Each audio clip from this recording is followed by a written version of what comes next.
And good morning, everybody. Welcome to the Aired Out Podcast. Happy Halloween. Happy Friday. We've got rain showers and kind of a scary forecast for the trick-or-treaters tonight, if they're even going to be out. Winds and rains. I think it's beautiful, though. I love looking outside. Right here on the sidewalk, North Main Street, Barrie, and just seeing I don't know, it's a rainy day, but we need the rain. We need it so badly. I'm jumping in this morning. We have a lot to get to, a lot of things to talk about.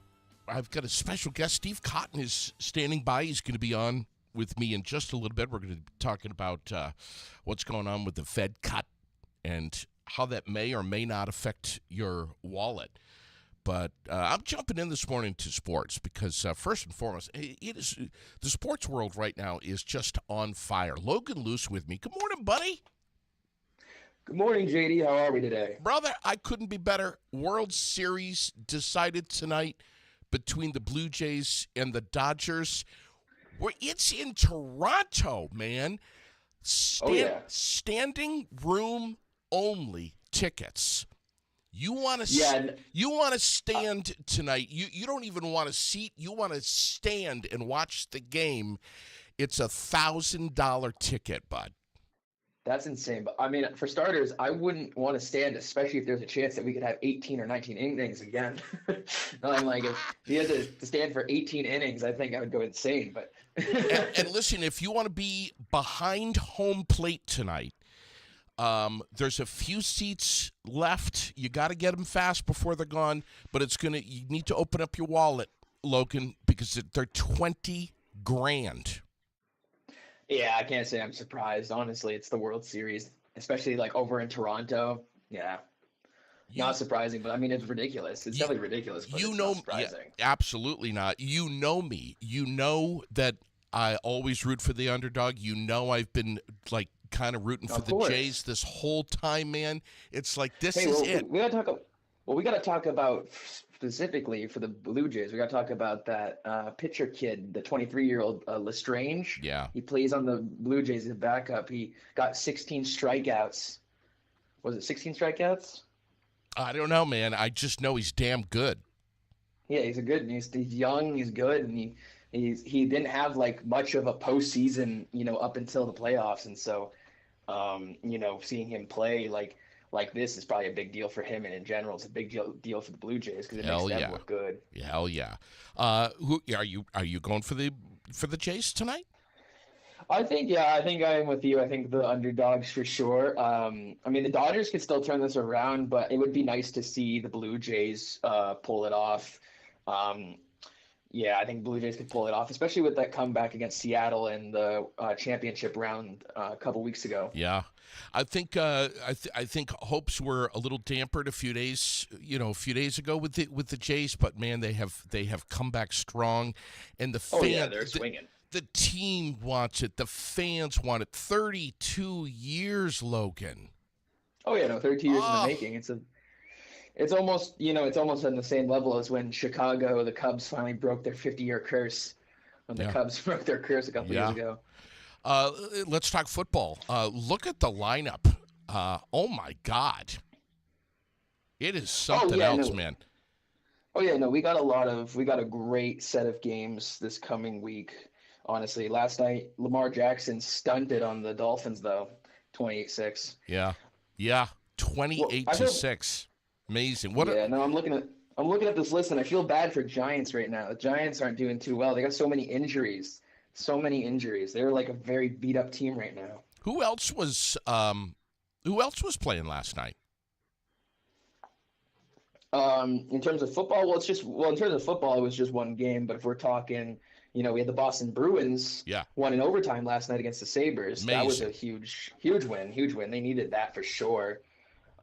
They're actually doing okay. Like they started off hot, kind of went downhill, but then kind of came back. So they're kind of in a good, comfortable spot, I would say right now. But and then in terms of like, if we jump over to our friends over at the NBA, I mean, we had Spurs and Heat San Antonio beating the Heat 107-101. Bucks and Warriors game. Bucks beat the Warriors 120-110. Thunder play the Wizards 127-108. Thunder won that one. And then the Magic beat the Hornets 123-107. So the NBA is also really doing well right now. There's a lot going on there too, going into games like 5 and 6.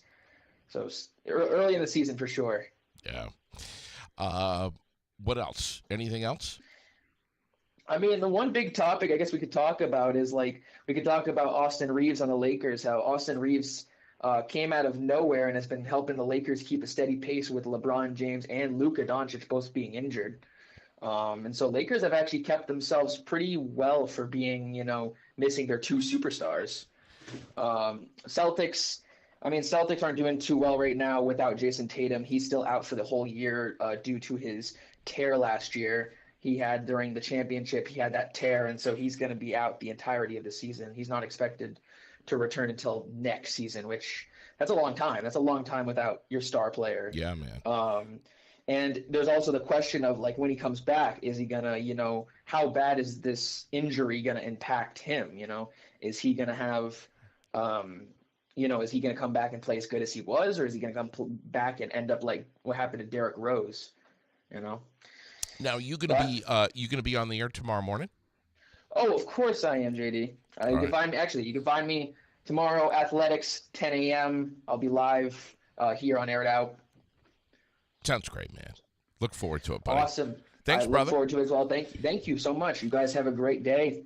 Yeah, the lineup on Sunday. Look at this: 49ers, Giants, Chargers, Titans, Vikings, Lions, Falcons, Pats, Colts, Steelers, Broncos, Texans, Bears, Bengals, Panthers, Packers, Saints, Rams, Jags, Raiders, Chiefs, and the Bills. That'll be one to not miss. And the Seahawks and the Commanders. Incredible. We have some Vermont news to get to. We got some headlines that I promise we'll get to. We'll get to all of it. There's a lot of stuff going on this morning that we're going to get to. Getting some comments here. A little bit of disappointment in your host of the Aired Out podcast this morning, myself, that I'm not not wearing a Halloween costume. I have to tell you that's actually an intentional decision. Yesterday, Bob Ross came in here and really shook things up, and not only scared me, but he scared my co-host yesterday, and he scared some folks out on the sidewalk. And I'm just trying to decompress, frankly, and just relax and get it in check. I mean, Bob Ross, the subject of so many nightmares. Listen, the Federal Reserve has cut borrowing costs for the second time in a row. They did this on Wednesday, and this decision has come amid intense pressure from President Donald Trump, who has repeatedly called on Fed Chair Jerome Powell to drastically lower rates, arguing that it would make it easier for businesses and consumers to borrow and boost the economy. This has been, for some, kind of a big story that we've been paying attention to. Steve Cotton is a financial strategist who has a multifaceted career in investments and business and government and public affairs for more than 48 years. He's the president of Cotton Wealth Management Associates. Steve, good morning. Good morning, Steve. How are you all? Oh, man, I am so honored to have you on this morning. Does the rate cut provide a psychological boost to consumers in the stock market? Do you think that some media outlets are making this a bigger deal than what it really is? Well, it is a big deal. It would normally be a big deal if we were in more normal times and we weren't amidst a government shutdown. The Fed has basically pivoted from a focus on fighting inflation to a focus on sustaining, stable employment conditions in the country. And we've seen a softening in the employment base. We've not seen any indicators we're headed for a recession at all, but the Fed has now cut rates twice in a row. They're going to have another Federal Open Market Committee meeting in December. The betting is they will cut another 25 basis points, which is a quarter of 1%, maybe taking our federal funds rate down to about 3.75 to 4%. This is good in all circumstances. It helps reduce borrowing costs. It's not good for people that are sitting in CDs or have cash in bank checking or savings accounts because the banks lower their rates, what they pay for those. But it's good for business borrowing, for consumer auto loan borrowing, things like that. But the thing that offsets what would normally be very positive action is this government shutdown that persists to day 35, I think. And so it kind of offsets some of that good news of the rate cut. Yeah, it's everybody's talking about this morning. I mean, everybody and their brother. Credit cards, one of the main sources of unsecured borrowing that so many of us have. 60% of credit card users carry debt from month to month, according to a March report that just came out from the Federal Reserve Bank of New York. You surprised to hear that? No, not at all. And I think with the government shutdown, you're going to have more and more people. There are about 750,000 federal workers affected directly or indirectly by this shutdown. And we're heading into the Thanksgiving travel season, the Christmas buying season, vacation planning season. And a lot of people have to resort to credit cards. And but the thing that concerns me is if people are a day or an hour late on making their monthly credit card payments, the credit card companies have systems that jack them up automatically into a penalty rate that's just obscene. Yeah.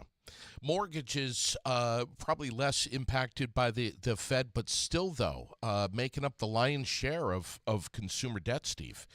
How do you think that'll be affected here?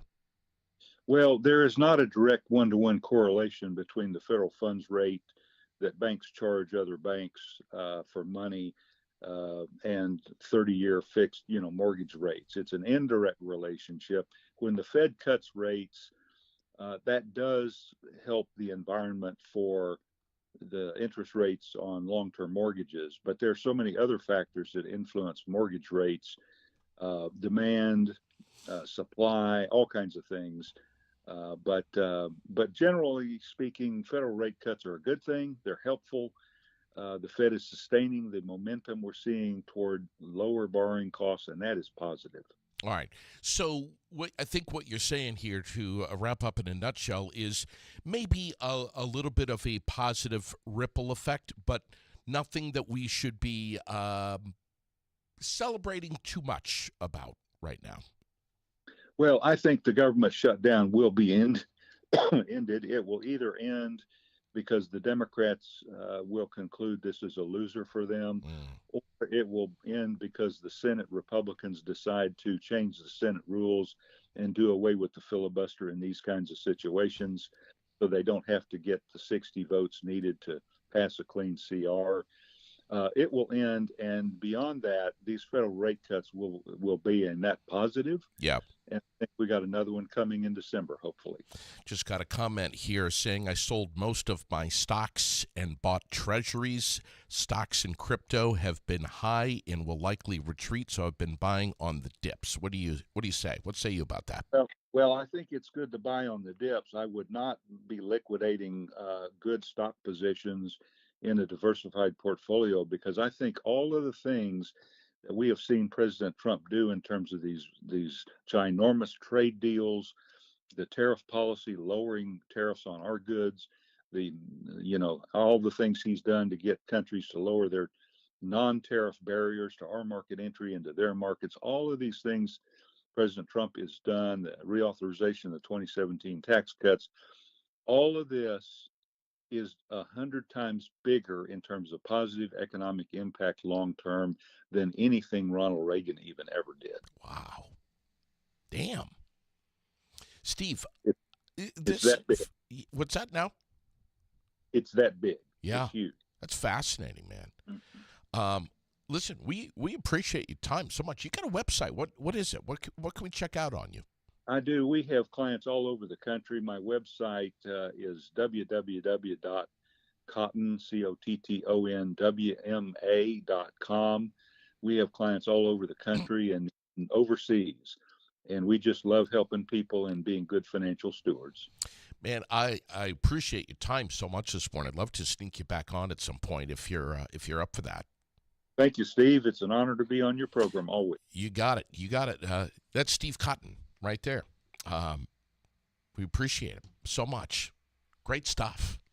Amazing stuff. And I'm so glad that he was able to share a few minutes with us this morning talking about this. Hey, don't forget November 4th. That's coming up. That's like right around the corner, man. That's Tuesday. That's your time. That's your opportunity. That's your chance to exercise your civic duty and get out and vote. If you haven't done so already, I know a lot of early ballots have gone out and people have been voting early on this bond vote right here in the Granite City. Couple of things here. Article 1, the $2.4 million infrastructure to support the Stevens Branch Apartments, the big housing project that everybody's talking about here in downtown Berry City. And Article 2, $3.3 million needed to make sure that the Public Works building is completely coded out right, built and ready and modified to be just that, a public garage. So get out, vote. Don't forget, and of course, the Central Vermont Career Center. I'd be remiss if I forgot to mention that because we've been talking about it a whole hell of a lot over the last couple of weeks. Jody Emerson's been on with us. We've chatted with Nicholas Storelli Castro about it. That's a big one. cvtcc.org/future if you want to have a look and see what's being proposed. More than 150 students are turned away each year because of capacity, not being able to provide for them over at the Central Vermont Career Center. Price tag, $149 million before all is said and done with, and I know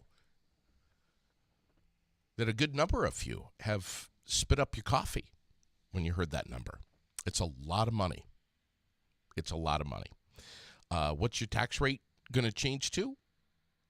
Hop on CVTCC. They've got a bar graph right there, breakdown in Washington County, town by town, of how your tax bill's going to be affected. So here we are on Halloween.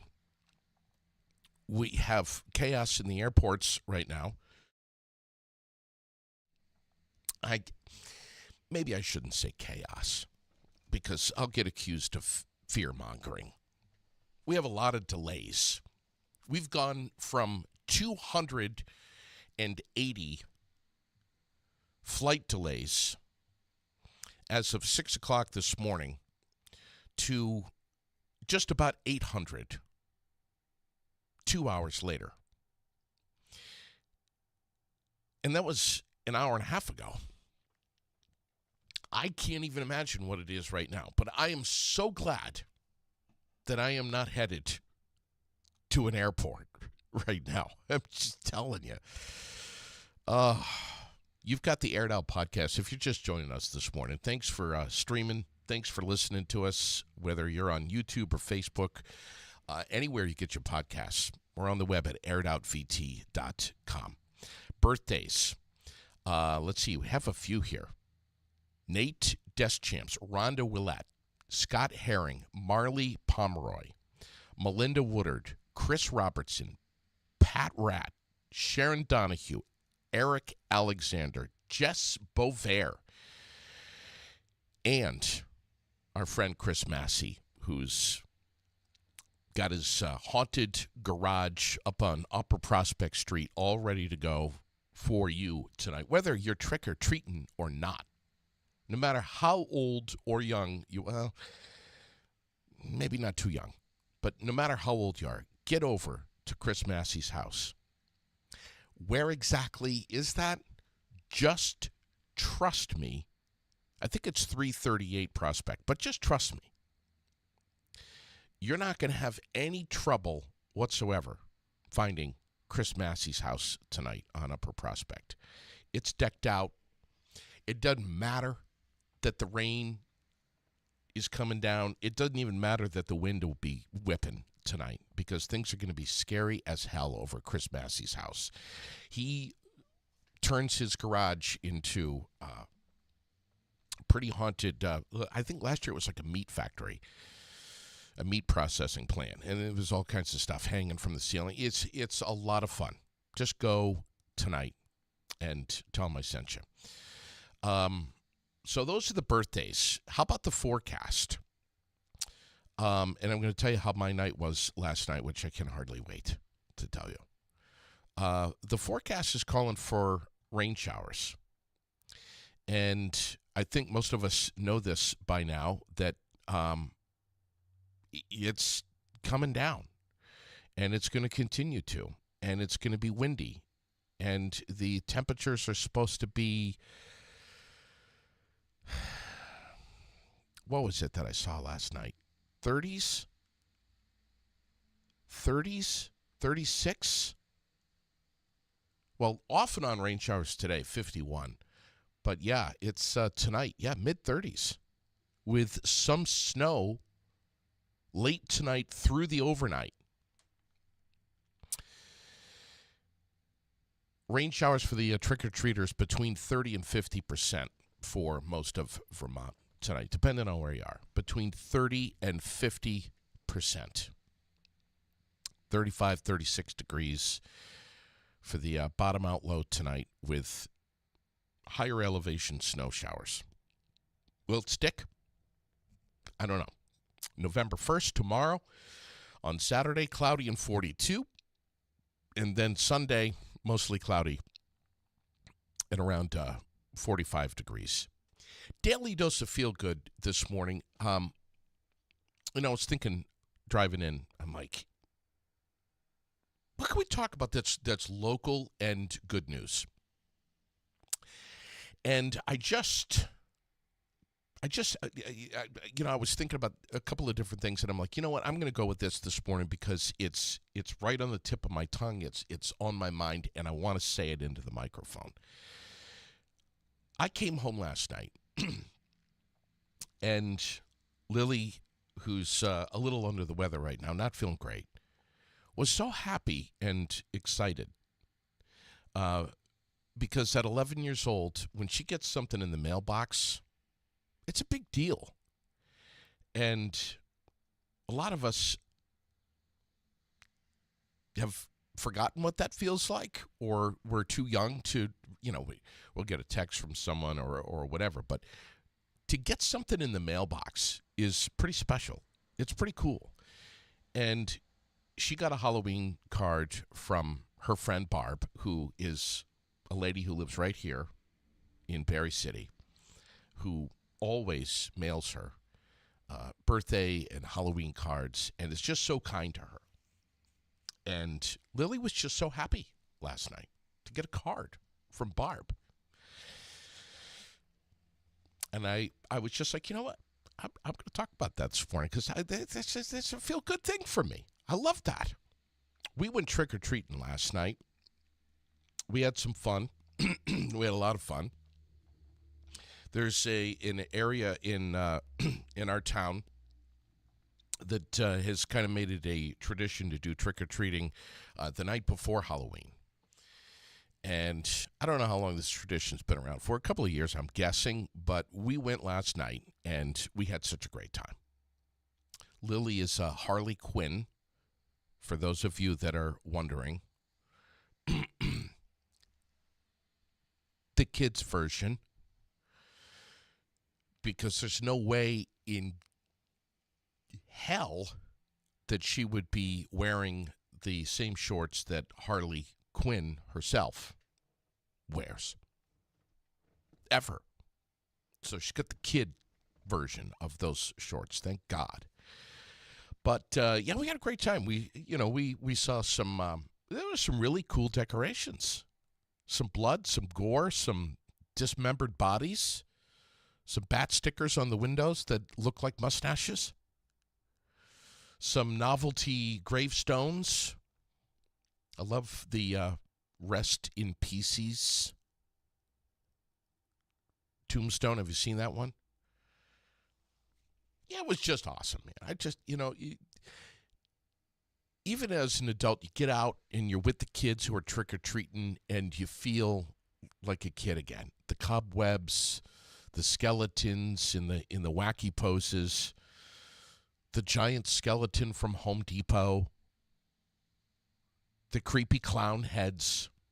It's just so much fun. By the way, the sports betting site, Action Network, just crunched the numbers to find the odds of each type of candy that is going to be landing in your kids' Halloween bucket tonight. They took the stats from Instacart, DoorDash, and a few other candy sellers and compiled it all together.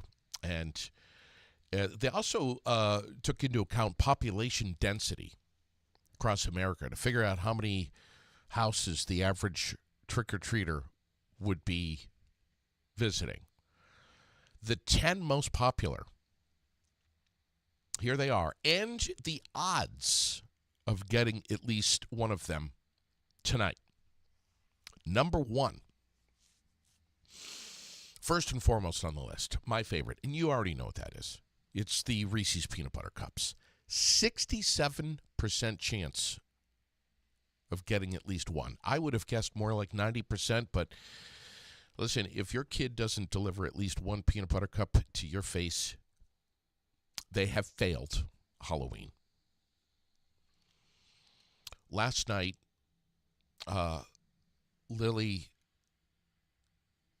took a couple out of her Halloween pumpkin bucket and gave them to me. And yes, I accepted them. I am not going to say no to a Reese's Peanut Butter Cup, ever. Don't try to make me, because I won't say no. Number 2 on the list, peanut M&Ms. Love those. 65% chance of getting them tonight. When you open the little yellow bag of the peanut M&Ms, my recommendation is that you throw them all in your mouth at the same time. None of this one at a time thing, and then the green gets on your fingers. No, you just tear open the thing, the envelope, and get them all in there at once. Just an explosion of peanut goodness. Number 3, regular M&Ms. Not a big fan. I'll take them because they're chocolate, but 62% likelihood tonight that your kid's going to get, the brown envelope there. Number 4, Kit Kats. Love them, 60%. Number 5, Snickers, 58% tonight. So all of the top 5 are chocolate. Have you noticed that? Number 6, here's something I can pass on. 55% chance that you're going to get Sour Patch Kids tonight. Not fan at all. Number 7, Hershey's Milk Chocolate Bars. 50% chance that you're going to get one tonight. Try to give Sherilyn some Hershey's milk chocolate and see what happens. She's British. They're not fans of Hershey's. They're fans of Cadbury. Or as Sherilyn says, Cadbury. Milky Way. 45% chance you're going to get one tonight. Twix at 33%. Love Twix. And number 10, gummy bears at 33%. Also, something that I'm not a fan of, gummy bears. They get stuck in my teeth. They get stuck between my gums and my teeth. And then what happens is Sherilyn and I will get into a fight because I'm going like this for the next hour trying to get that gummy bear out from underneath my gums, and she's getting frustrated. Will you stop talking like that? Will you just get it done? Get it out of there. And it takes me like a good hour to get that gummy bear out. So, no, I pass on those. Let's talk about the good old days. The box of raisins, the toothbrush, the pencil. You remember this, don't you? There's a 2% chance, according to this same study, that your kid's going to get a toothbrush tonight. I know the odds aren't high, but still, the odds are there. 2%. 4% that they're going to get a box of raisins. 23% chance that they're going to find some candy corn in their bag. Not a fan of candy corn. Never have been. Yes, Rex is not able to make it today. One of the things that I wanted to tell him, and I'll still get a chance to, is that China has just introduced a new rule requiring influencers to have official qualifications before discussing sensitive subjects such as medicine, law, education, or finance on social media and politics.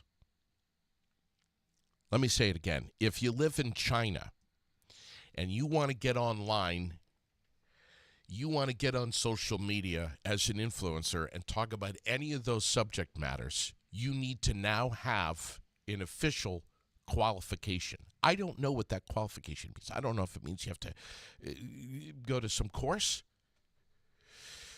get a degree. I don't know what it is. But Rex and I both are happy that we don't live in China.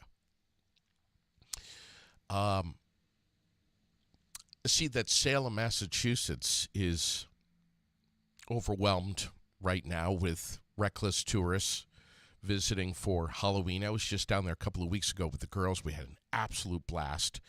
We did see some unusual behavior. Actually, we saw a lot of unusual behavior. And this was the first weekend in October. It was a while ago. I have had people say to me, "Oh, you've been to Salem during Halloween? How close to Halloween?" "Oh, a month away." "Oh, well, that's nothing." And I'm like, "What?" "Oh, yeah, man, if you really want to ramp it up, you got to go like right up against Halloween or even Halloween itself. You want to see some whacked out shit. You want to see people just freaking out. That's the time to go." The police department in Salem has just made the announcement that they are tripling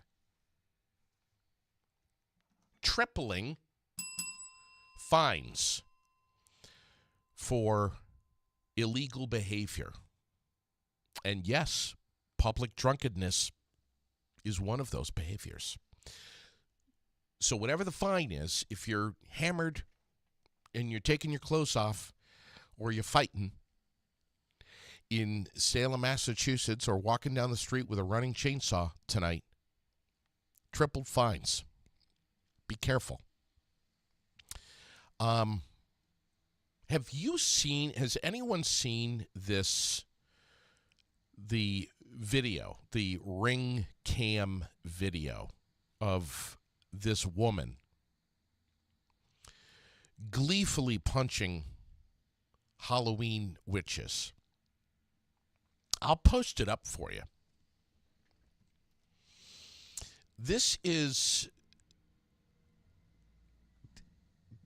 here. I've got it right here. I might as well just share it with you. This is so, I don't understand stuff like this. Look at that.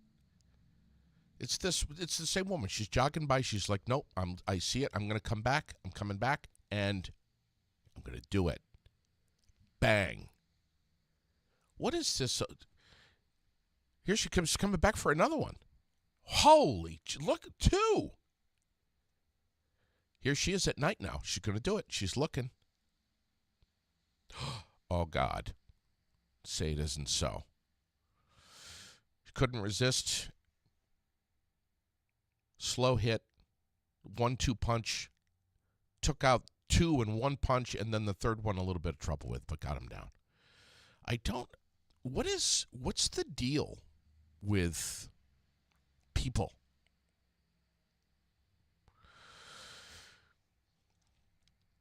Why would someone do that? And she's got a grin on her face. She thinks it's funny. I'm going to have to link up the story here and put it on, so maybe we can get her name. Greg says Walnut Street in Barrie. Haunted house in the rain. Is rain or shine tonight? It's not going to be shining, Greg. No toothbrushes or raisins. But Greg Tobin Davis, Walnut Street. And for those of you that know Greg, you cannot say Greg Tobin Davis without saying the word Halloween immediately afterwards. This guy lives and breathes it year-round, sadly. So does Massey. I mean, the guy's birthday is on Halloween. And then there's Brian Nichol and Tracy up in Berlin. Right up at Berlin Four Corners, the Nichol Haunted Grounds. What a bunch of sickos. Great people. Stupid criminal file this morning. We have a woman in New York. I'll put the story up I'll put it up right now. Because here's why. Because you're going to say, JD, come on, you're making this shit up. That can't be true. That doesn't actually make the news. I just posted it up. There's the link. Right there. This woman in New York arrested after vandalizing a car with condiments.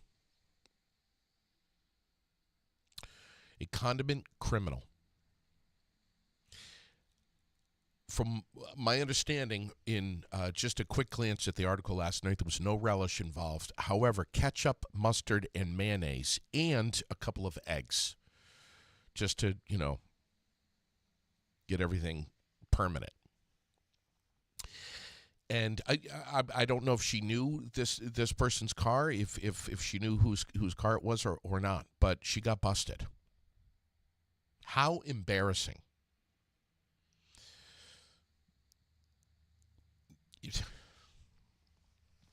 To make the paper in your hometown that you got busted squirting ketchup and mustard and mayonnaise on somebody's car. There are other things that you can use other than condiments. It doesn't have to be ketchup.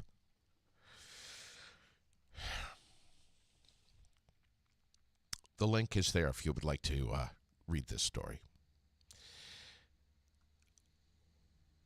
I will admit, however, I'll take this opportunity right now, that when my brother and I were kids,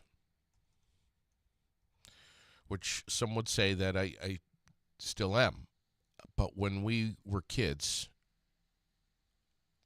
we would go into McDonald's with Mom and Dad, and we would grab a handful of the little ketchup packets, and we would try hard to sneak out of McDonald's quicker than Mom and get out to the car and take that handful of McDonald's ketchup and jam them underneath the the back tire, knowing that Mom was going to reverse, and we would hear the pop, pop, pop, pop, pop, and we would have a good laugh about that. Am I admitting this on the air? Yes, I am. Does that make me a bad person? That's up to you to decide.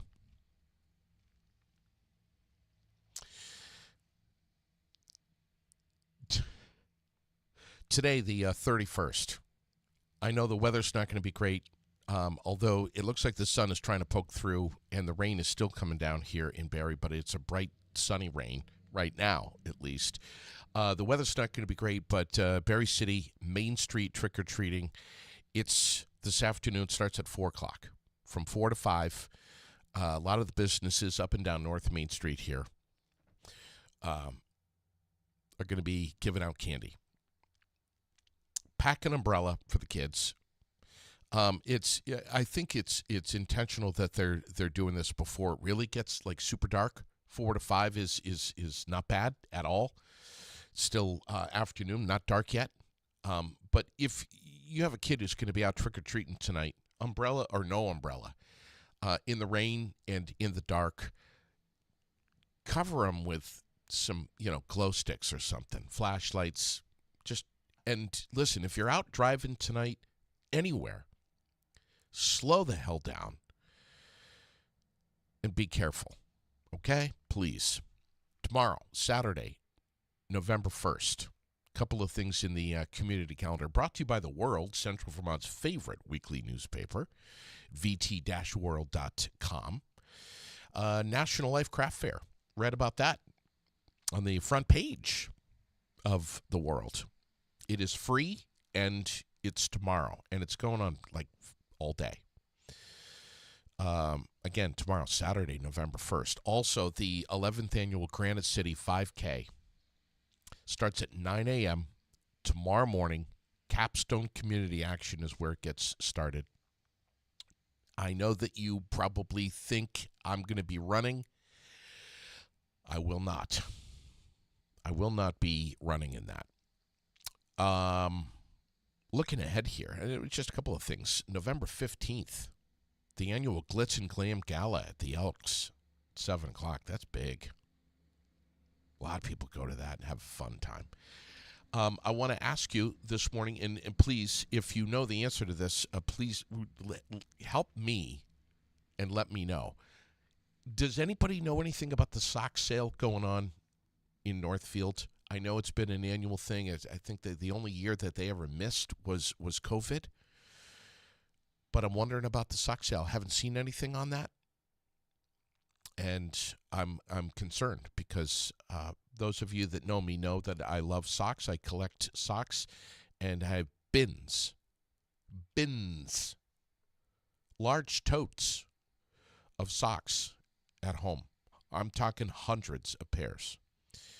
And I don't want to miss the sock sale this year. Sherilyn will absolutely not let me go. So if I do go, I will have to sneak, which I've done before. The last time I went to the sock sale, I'll tell you right now, it's $225. And some people say, JD, you seriously, you have a sock problem. And I know this. It's okay. I like dry, warm feet. November 22nd at the Barrie Elks Lodge,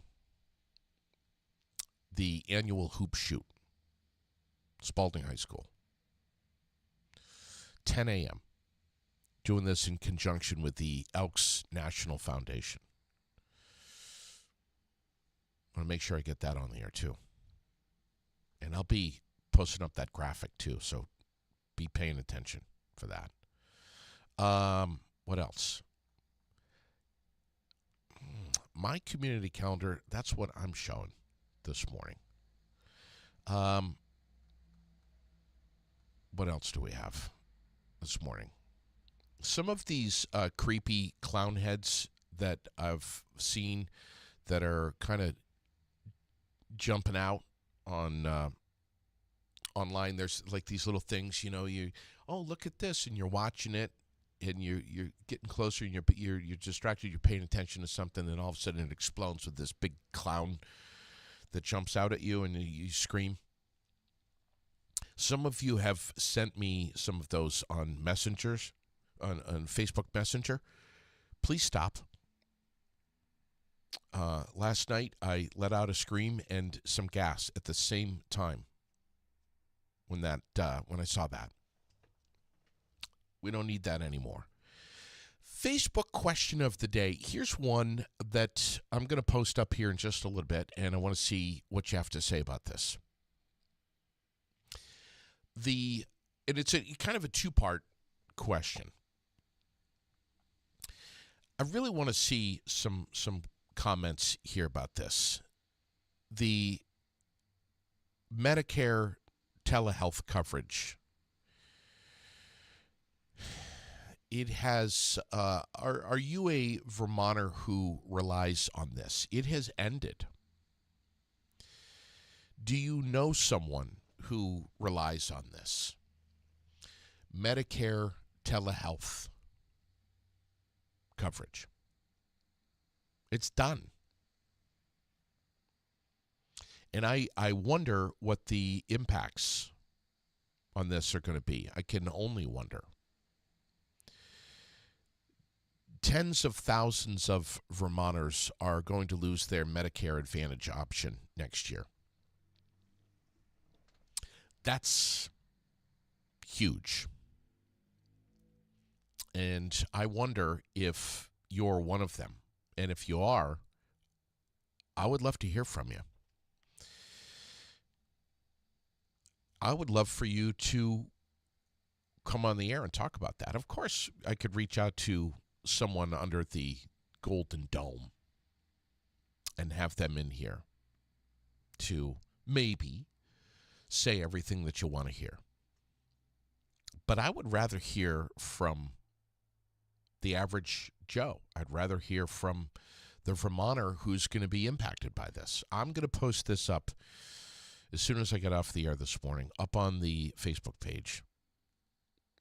And I want to see what you have to say about this.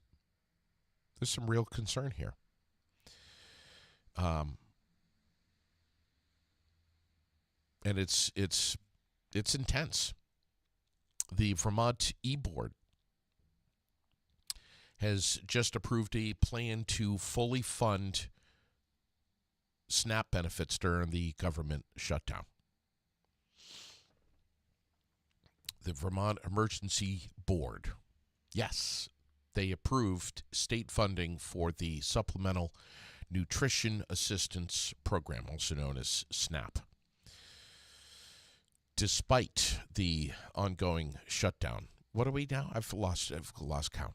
32 days, 35 days, something like that. I'm going to talk about the airports here in just a little bit.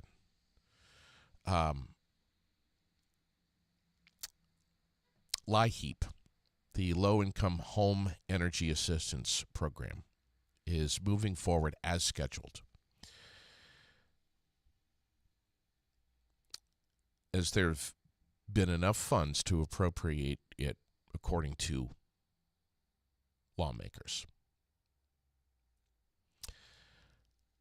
SNAP, or Three Squares Vermont, going to be funded by $6.3 million from a state emergency fund right here in Vermont that was included in the previous budget. Were you aware of this? The emergency fund is made up of roughly $50 million. I was reading this on PTZ last night. This is the first time it's being used this year. $50 million. And we're pulling 6.3 out of it.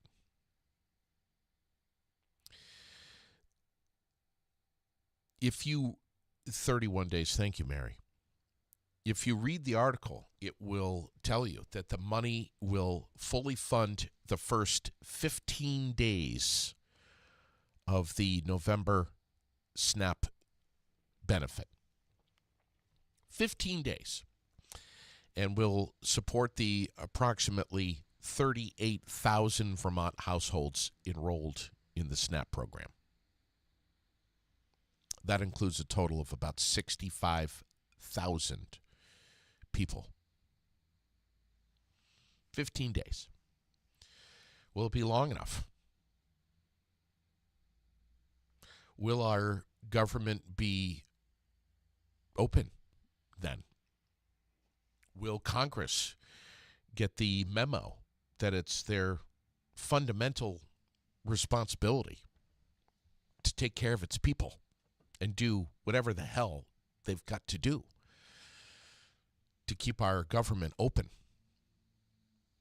And as I said last week, we're headed headfirst into the holidays, Thanksgiving, one of the busiest travel times of the entire year, if not the busiest. And look what's happening in the airports. I'll talk about it in a little bit. The Department for Children and Families Economic Services Division is going to be distributing the funds for SNAP benefits on or before November 7th using your existing EBT card.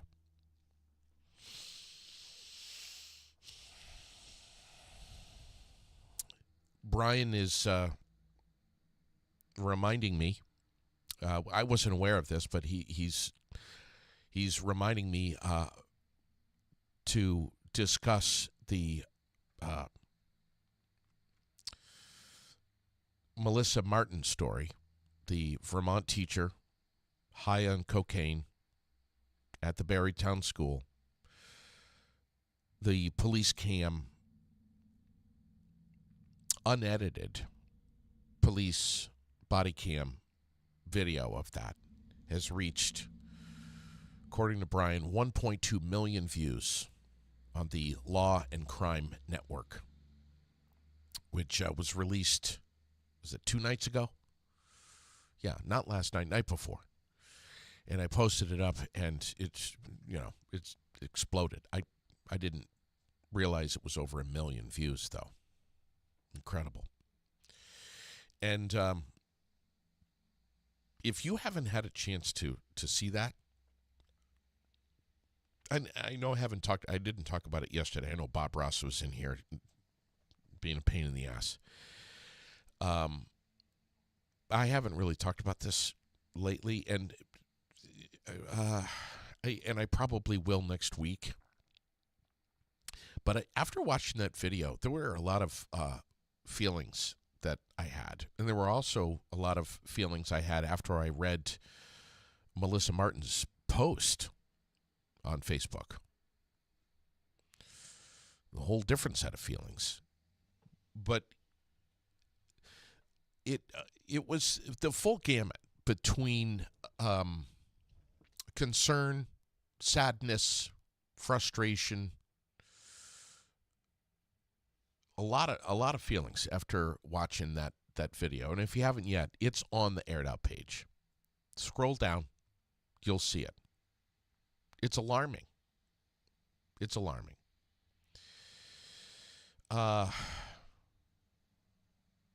This morning, I stopped off at the Waits River store and grabbed a cup of coffee and could see that they had a collection for non-perishable food items for the community. And I'll post the pictures up here in a little bit, but I love seeing stuff like that. I love to see our community helping our community. It's so great. One of the headlines that I saw last night, and I know there's a lot of stuff about the whole SNAP thing, is the food shelves and the meal services that are bracing themselves more than ever before partly and maybe even mostly because of the government shutdown. But there's other reasons, man. Listen, if you're kind of exempt from inflation, you're really lucky. I mean, everybody's feeling it. I would like to get Meals on Wheels on the air with me. We're going to be talking a lot more about Pack the Pantry, which is coming up really soon over at the Price Chopper parking lot, and the effects that has on our community. Yes, staying right here in central Vermont. Everything donated. There's never been, I know, it's like maybe last year we said the same thing, there's never been, but I'm saying it now. There's never been more demand. There's never been a greater need. Everybody needs help right now. And allow that karma to come back into your life. If you can find a can, find a bag, something, and donate it, goodness will come back to you. At least I believe it will. There's a lot to be said about that. We could talk about that every single day on the air. But I'll post up something that I read about this last night. The effects of what's happening right here in the Green Mountain State. There's a few stories that are still buzzing, that are still picking up momentum here in Vermont. The Vermont State Police discovered human remains while searching for a missing migrant up in, I think it was Jay Peak area. This all happened Wednesday. Big story. Freaky. The Supreme Court is dealing with Vermont's voting policy still, which allows legal residents to vote in local elections regardless of citizenship status. What a mess. Especially with November 4th right in front of us. Williston's new ICE facility is offering a $50,000 sign-on bonus. And they're looking for new employees to staff their call center right now. $50,000 sign-on bonus. You know what that screams to me? Nobody wants to do that job. Chittenden County's years-long backlog of criminal cases is still getting the attention of lawmakers and those in the criminal justice system right here in Vermont. Still. That's a subject that I have been talking about into this microphone for years.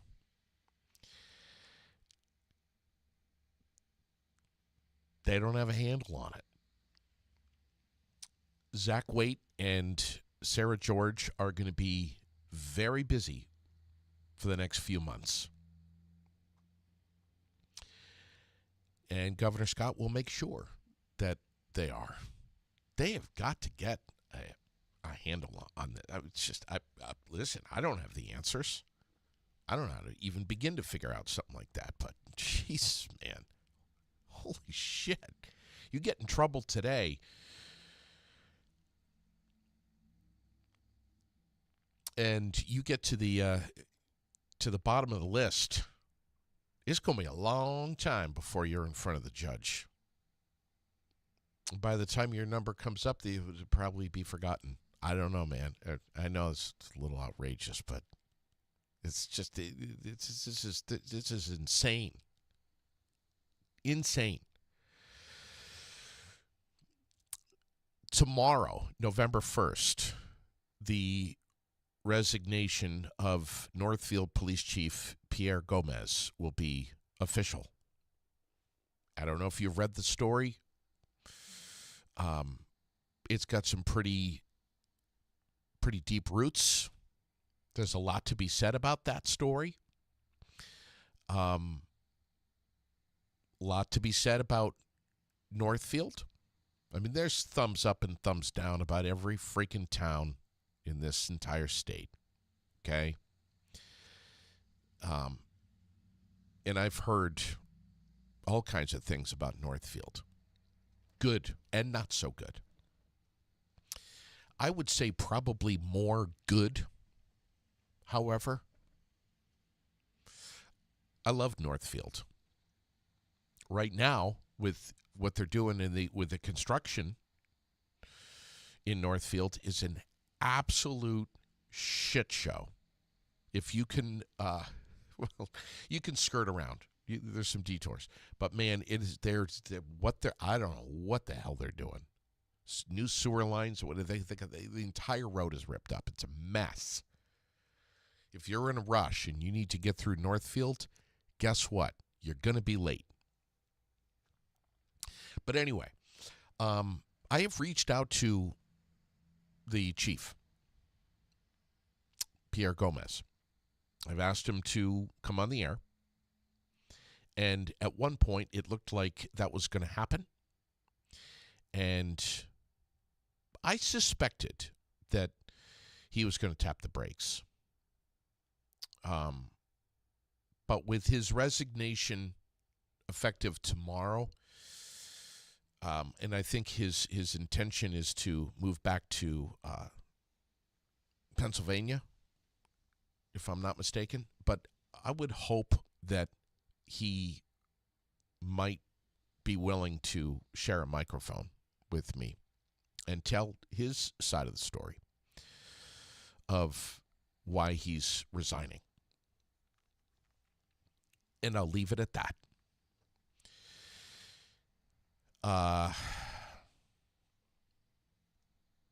That's some of what's going on in Vermont right now. It's just a little bit. Multiple airports are experiencing and expecting ground delays because of staffing shortages.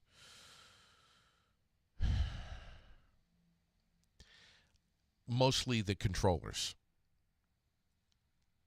And last night, I was chatting with a friend who is going to be trying to fly out of Logan today. And not sure that they're going to be getting off the ground. I don't know if you've got travel plans in the near future, but if you do, especially if it's a vacation, you might want to double check and make sure that you got the insurance. I'm not sure what's going to happen. No one knows what's going to happen, but the FAA National Airspace System status page is showing that ground delays are being experienced everywhere, all major airports. And there's advisories everywhere.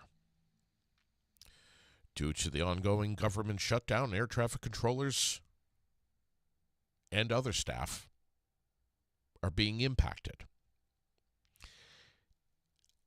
You think they completely missed their paychecks on Tuesday. According to my calendar, today's Friday. Tuesday, they didn't get a paycheck. I think some folks in the government got partial paychecks, but the air traffic controllers, many of them got $0. Stop and think about that for a little bit. Let's hope that if they're married, that their spouses are not being impacted and there's a little bit of money coming in. There was this one father that was interviewed saying, and I think it was Transportation Secretary Sean Duffy, along with the head of the Controllers Union, were talking about this one father who was saying that his little girl is sick and that her medication is pricey. This was at the news conference a couple of days ago at LaGuardia, and I don't know if you heard the sound bites, where Sean Duffy said, and I'm quoting here, "And I'm watching air traffic controllers going to work. I'm getting the stories. They're worried about paying for medicine. They're worried about paying for food. I've got a message from a controller that says I'm running out of money, and if my daughter doesn't get the medicine that she needs, she'll die. That's the end." A lot of these air traffic controllers are saying, I've got to find another job quickly.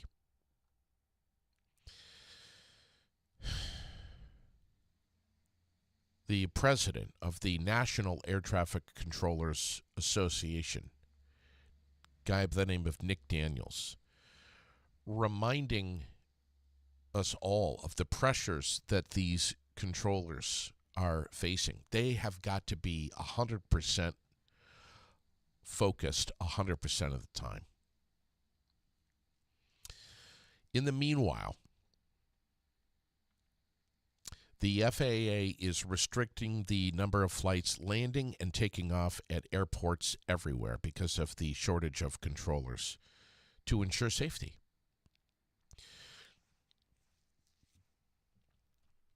There's no way to predict when and where delays might happen.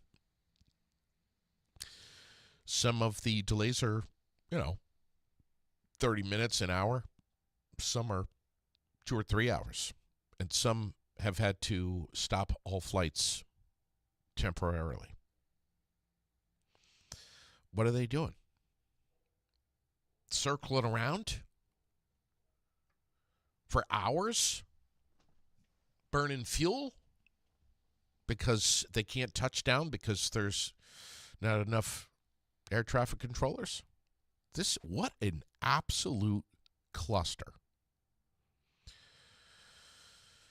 The longer the shutdown continues, the longer and the more intense the pressure will be on Congress, which so many of us are imploring to open the government.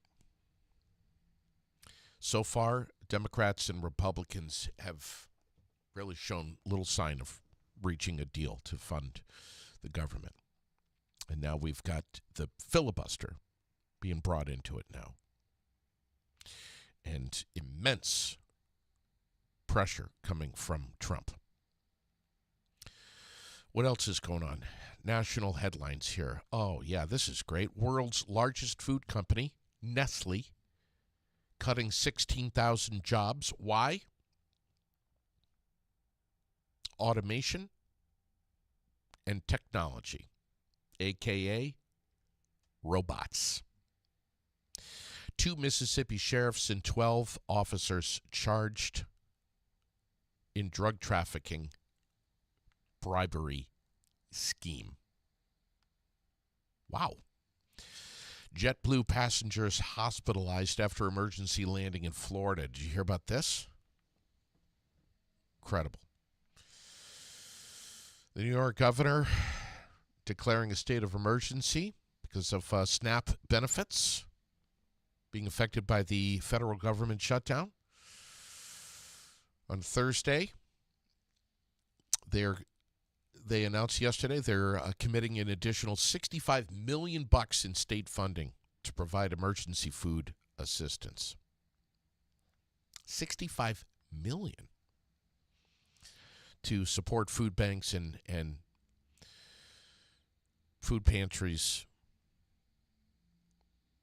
that distribute an estimated 40 million meals a month.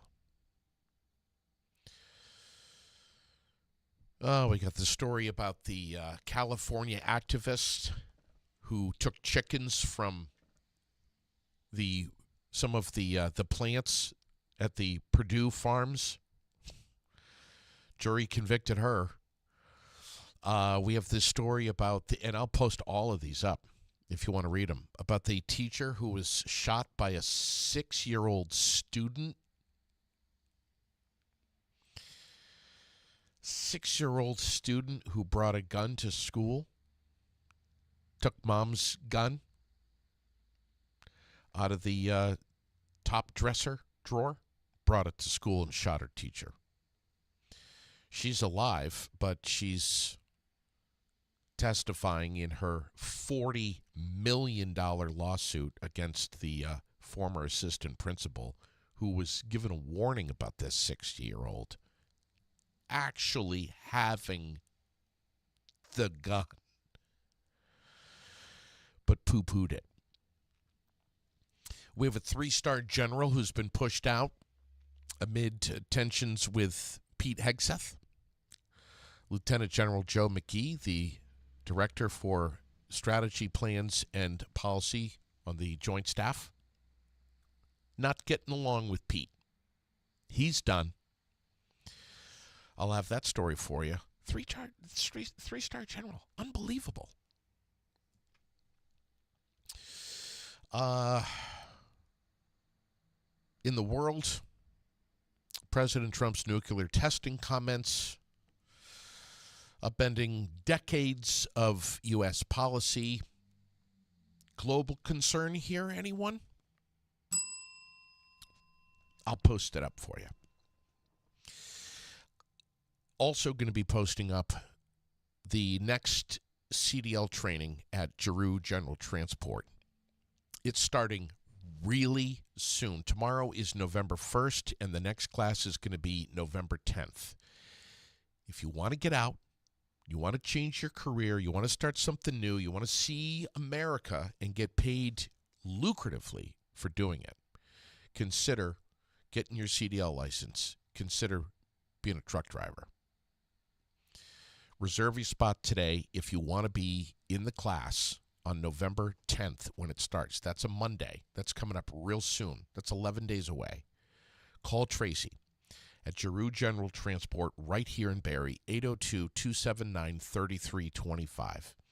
802-279-3325. You'll find out everything you need to know. Visit them on Facebook, too. There is no question that is a dumb question. You do need to get your permit before the class starts, but if you have any questions for Tracy whatsoever, this is the time to call. This is the time to ask. Again, 279-3325.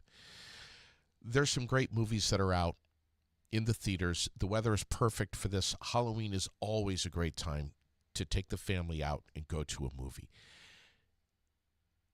Please pay attention to what's happening. FGBtheaters.com.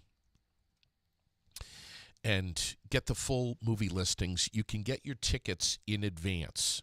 You can even get your concessions in advance. You can pay for everything before you even walk through the door. We have After. We have Begonia. We have Regretting You. Springsteen. Gotta see it. Not a Springsteen fan, but I still gotta see it. It's 6:45 tonight at the Capitol. Stitchhead.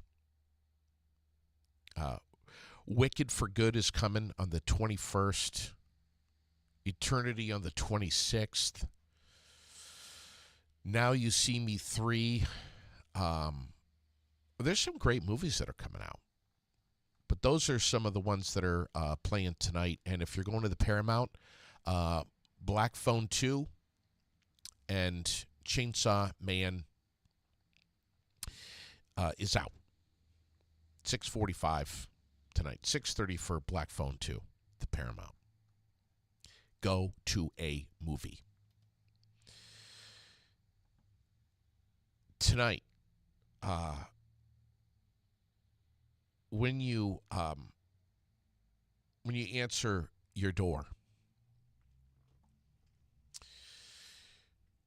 make sure the kids are saying trick or treat. A lot of kids, and I've seen this. The kids will just stand there. They won't say anything. Make your child or the kids that you're with say, trick or treat. And thank you. Halloween candy's up 73%. I thought it was 50. It's up. It's way high this year. People are spending a lot of money. So make sure that your kids are at least saying thank you. Okay? And give them some love tonight. They're out in the rain. They're going to be out in the rain if they're out. Give them some positivity. Say, wow, look at that. Oh, my God, you look amazing. I know, so many people do that. Make a big deal about their Halloween costumes. Okay? Tonight, have some fun with them. Keep your porch light on until you run out of candy. Have some spooky music playing in the background. Give them a smile. They're out there in the rain, in the wind. All for a candy bar. Again, have fun with them tonight, all right? And make sure you're taking care of whoever you're with, that they can be seen, that they're not running across the street, that they're safe, they're happy, they're visible. Okay? Okay. Have a fantastic rest of your Friday. Happy Halloween, everybody. TGIF.